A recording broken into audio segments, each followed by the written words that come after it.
To show or hide text suggestion hardware keyboard in Windows 10 Home, open Settings, click or tap Start menu icon, and then click or tap Settings.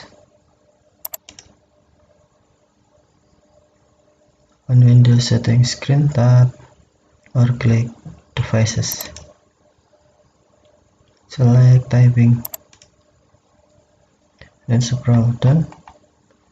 On hardware keyboard, tap Show text suggestion as I tap switch until on to show or tap until off to hide.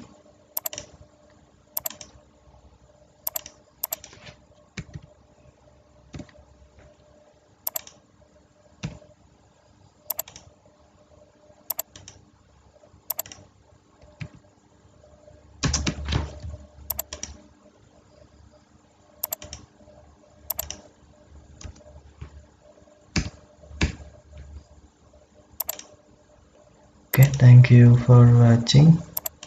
Have a nice day.